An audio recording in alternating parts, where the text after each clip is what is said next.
Colombia es un país marcado por la existencia de conflictos con expresiones violentas, con características particulares de su contexto espacio-temporal. Entre tantos conflictos y jalones de pelo, siempre ha salido a relucir el conflicto agrario.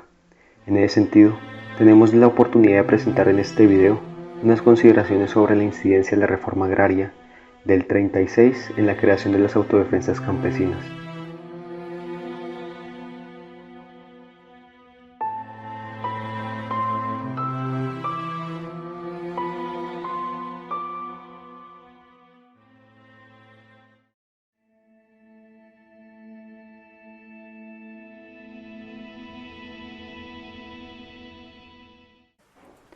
Nos encontramos en pleno siglo XX, en medio de una situación paradójica, donde por un lado, en materia económica, Colombia avanzaba a pasos agigantados, con una economía que, aunque tendiente al monocultivo, también tenía elementos de diversificación por las plantaciones de caña, banano y tabaco, entre otras cosas.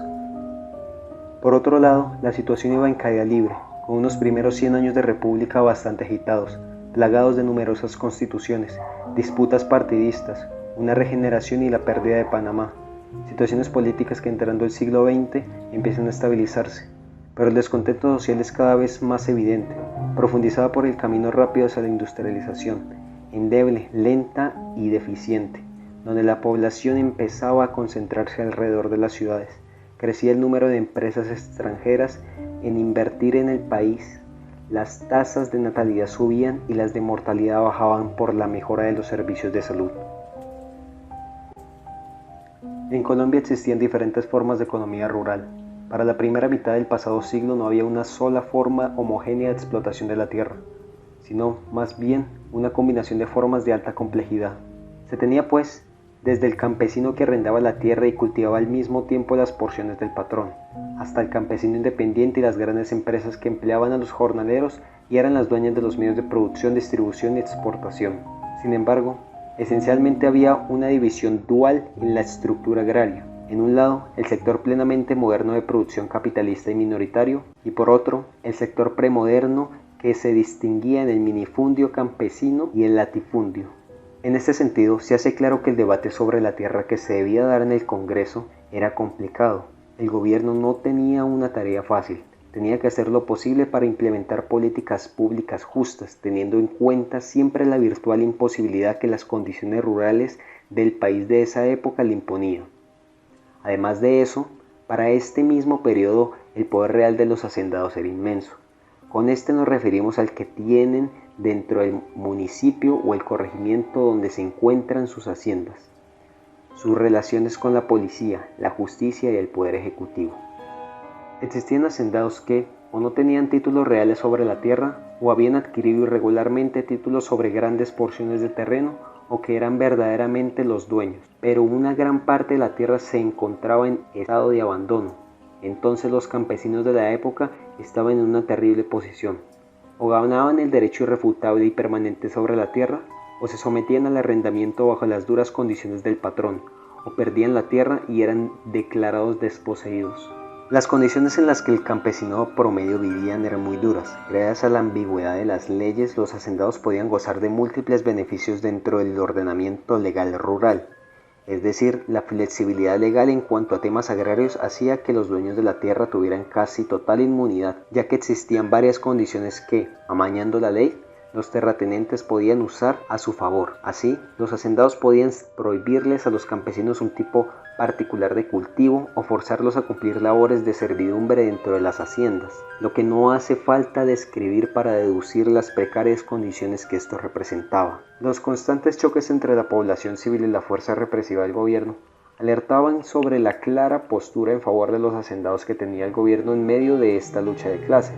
La masacre de las bananeras, las invasiones y masacres en las fincas de Córdoba, así como la falta de apoyo para los campesinos que querían hacerse dueños de porciones de tierra, eran elementos definitivos que consolidaron el sentimiento de desprotección que condujo a las revueltas, que derivaron en la creación de agrupaciones campesinas para luchar por los derechos y la calidad de vida de los campesinos, en especial de aquellos que todavía estaban atrapados en el cuasisistema feudal de la hacienda comercial. Si bien las ligas campesinas no fueron grupos armados per se, podemos calificarlas como el germen de los posteriores movimientos de autodefensas campesinas, aunque para ese momento todavía se mostraba con muy pocos conocimientos y capacidades políticas, dadas las dificultades de la instalación temprana en las nociones comunistas. Dichas ligas nacen como respuesta a una serie de problemas como las condiciones de trabajo deplorables, los salarios insuficientes, la posesión de la tierra, las restricciones de la libertad de movimiento, las multas, exceso de trabajo en los cultivos del patrón, el confuso registro catastral de los títulos sobre los terrenos, entre otros.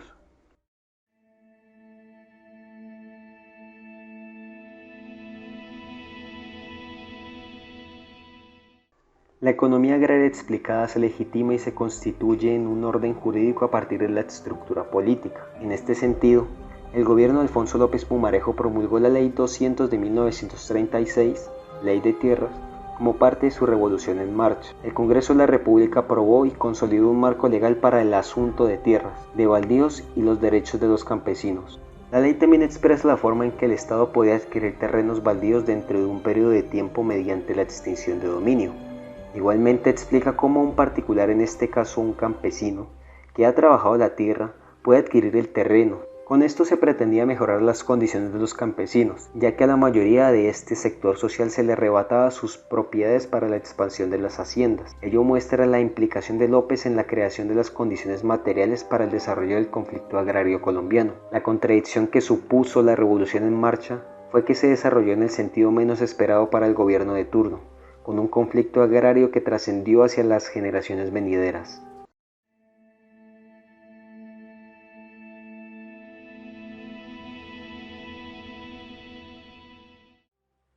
Para entender mejor qué fue lo que sucedió en esta situación conflictiva, cabe preguntarse qué tienen para decirnos diferentes pensadores que a lo largo de la historia se han ocupado de teorizar el conflicto.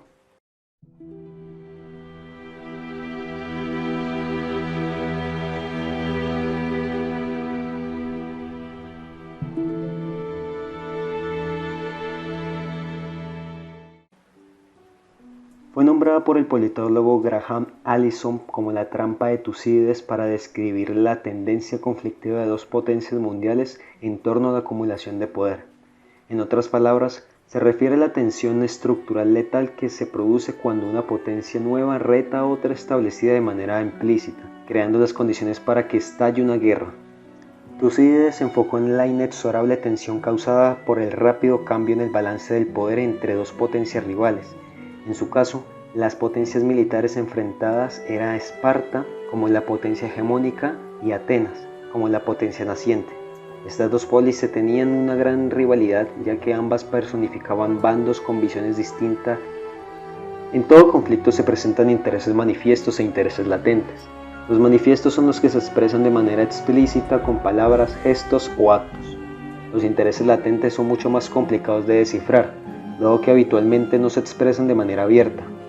En el caso de la guerra del Peloponeso, el pretexto para iniciar la guerra fue que Atenas violó la tregua de los 30 años pactada después de la guerra de Eubea, pero el interés latente era la disputa por el poder. La verdadera causa de la hostilidad de Esparta hacia Atenas es el temor que ésta le inspira. Es un desequilibrio de poder entre dos o más actores lo que genera el conflicto. En este caso no se puede hablar aquí de naciones, pero es posible agrupar los diferentes individuos de una sociedad según la posición que ocupan en el sistema económico de producción.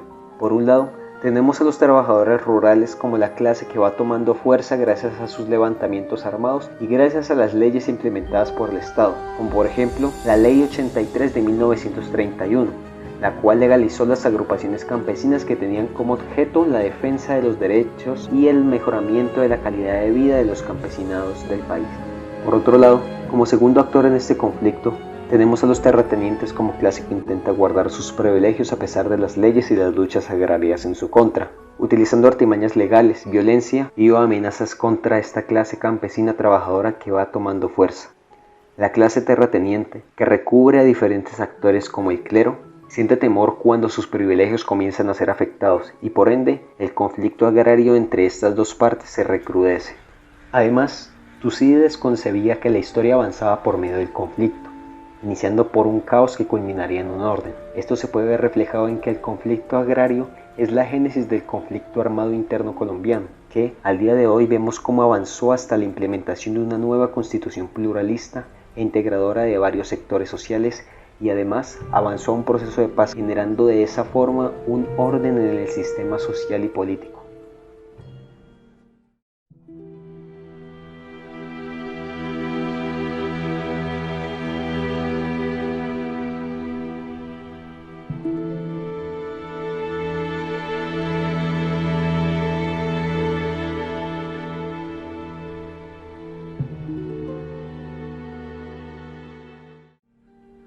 Desde otro enfoque, nuestro polémico, diplomático y filósofo político italiano Nicolás Maquiavelo, desde su mirada realista y del mantenimiento de los principados, muy probablemente se pararía desde el polo del gobierno y las élites políticas colombianas, refiriéndose a las estrategias utilizadas para el mantenimiento de su poderío mediante el monopolio de las armas y la preparación de los ejércitos para buscar mediante las masacres ganarse el temor del pueblo que derivaría en una prolongación de su poder. De otro lado, Maquiavelo probablemente también se referiría al gobierno de dicho momento como una forma degenerada de gobierno que deriva en la creación de un conflicto interno dada la perturbación del sentimiento de libertad del pueblo, lo que a su vez desprotegería la nación por la imposibilidad de dedicarse a la preparación de la defensa externa.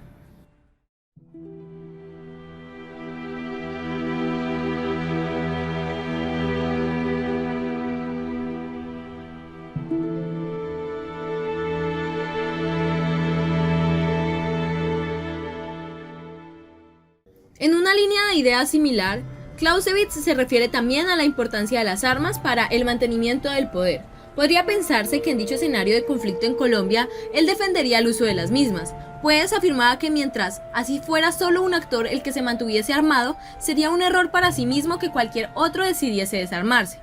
Más allá de eso y en relación a este conflicto, este pensador nos da otras ideas relevantes para el entendimiento del mismo. Pues se refiere a la guerra como un acto que va más allá de la simple violencia directa, es decir, que impregna otros ámbitos de la sociedad. Así pues, para Clausewitz existen otros escenarios además del armamentístico donde se puede desarrollar la guerra. Ello es fácilmente observable en el conflicto en cuestión si analizamos el cómo el gobierno como un agente activo dentro del conflicto toma una postura y utiliza elementos institucionales y jurídicos para ejercer su poder, tal como lo hizo con la cuestionable Ley 200 que en últimas buscó mantener el statu quo agrario.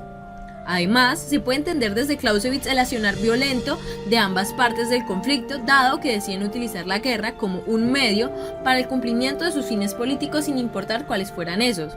Finalmente, Clausewitz nos da un indicio que podría explicar el por qué muchas de las revueltas del campesinado no prosperaron más allá de la explosión y coyuntura del momento, pues para este autor el ser humano es en esencia un ser emocional, que algunas veces hace caso a su razón, con lo cual la clase obrera movida por la rabia y el miedo podría ser una dificultad para la continuidad en términos políticos de su proyecto de cambio en las relaciones de poder.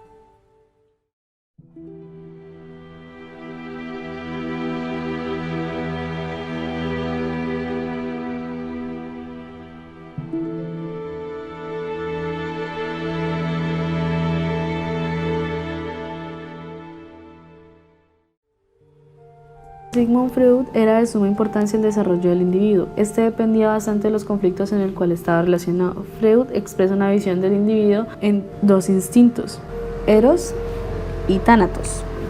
Sin embargo, podríamos expresar esta idea desde una perspectiva de progresión, donde el individuo nace como Eros y, desde su instinto primitivo por satisfacer los deseos divinosos, su instinto natural de vivir las pulsaciones de la vida, mantiene el objetivo de obtener lo que desea de manera placentera.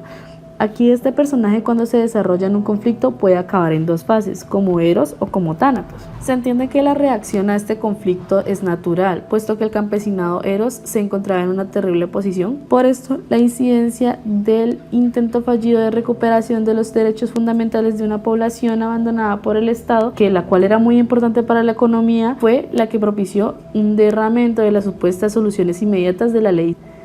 El individuo opta por el lado tánatos, que es parte del subconsciente para una solución a como diera lugar. Así es el nacimiento del grupo armado, es parte de la historia de una población reprimida, educativamente olvidada, quienes fueron reaccionando ante la incansable meta de conseguir sus deseos por una vida propia. Así es como Tánatos se encontraba esparciendo la muerte.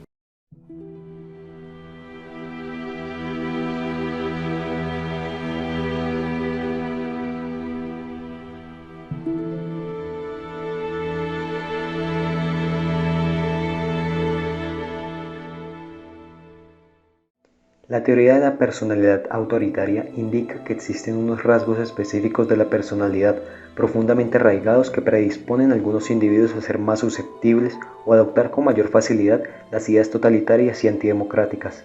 Este tipo de personalidad fue construida desde la infancia, junto con el ambiente económico, social, familiar e institucional que lo rodeaba.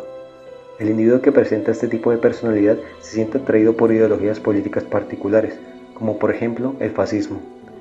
Las actitudes que desprenden este tipo de personalidad son dirigidas hacia las minorías sociales, étnicas o los grupos sometidos a marginación social.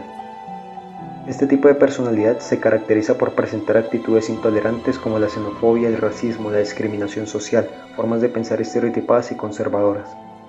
De todo lo anterior podríamos concluir que los individuos con este tipo de personalidad son más propensos a generar situaciones conflictivas. Elaborando un razonamiento simple, en Colombia, los actores del conflicto agrario no eran esencialmente tendientes al fascismo. Sin embargo, tanto la clase campesina trabajadora como la clase terrateniente sostenían o representaban en sus actitudes rasgos autoritarios. Aunque en estas clases, en un principio, no estaban estrictamente reunidas en un grupo, sí compartían condiciones y lógicas que, al parecer, los beneficiaban, siendo posible calificarlos como pseudogrupos. Por un lado, los terratenientes sostenían instituciones de producción que consistían en mantener al campesino en condiciones de servidumbre y siendo vigilado y castigado si transgrede alguna norma de la hacienda en la cual residía. Asimismo, los terratenientes se vieron aludidos cuando implementaron políticas en contra de sus propiedades, adoptando actitudes autoritarias contra sus trabajadores, dado que ahora representaban un peligro para sus privilegios.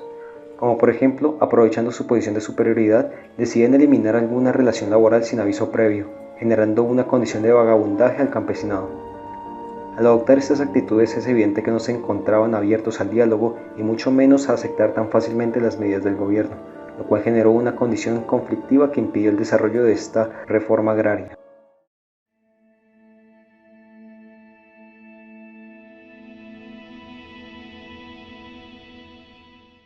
El Estado fue incapaz de acordar con los diversos actores políticos la promulgación de un marco legal que fuese revolucionario, o por lo menos modernizador, en materia agraria. No se les ofrecían verdaderas garantías de seguridad a los campesinos, tampoco se les daban herramientas como capital y o recursos legales para convertir sus minifundios en empresas de explotación intensiva. Mucho menos se propuso la construcción de una infraestructura que redujera la dependencia de los campesinos hacia los hacendados. No se les brindó ayuda en materia tecnológica o educativa. El problema de la distribución y la producción agrícola pudo haberse resuelto, o por lo menos mejorado sustancialmente, pero no existía la voluntad política para hacer que eso pasara. Por un lado, los comunistas agitando a ciertos sectores y por otro, los conservadores y la iglesia intentando sabotear las intenciones de los campesinos que irían en detrimento de la hacienda comercial. En fin, la incapacidad institucional del Estado para crear políticas públicas integrales que resolvieran el problema de la tierra se tradujo en la debilidad de los procesos de modernización del agro colombiano y en un descontento generalizado de la clase baja rural, que, en consecuencia, creó agrupaciones armadas al margen de la ley. Dichas agrupaciones son el precedente del problema más grande por el que ha atravesado la nación en toda su historia republicana.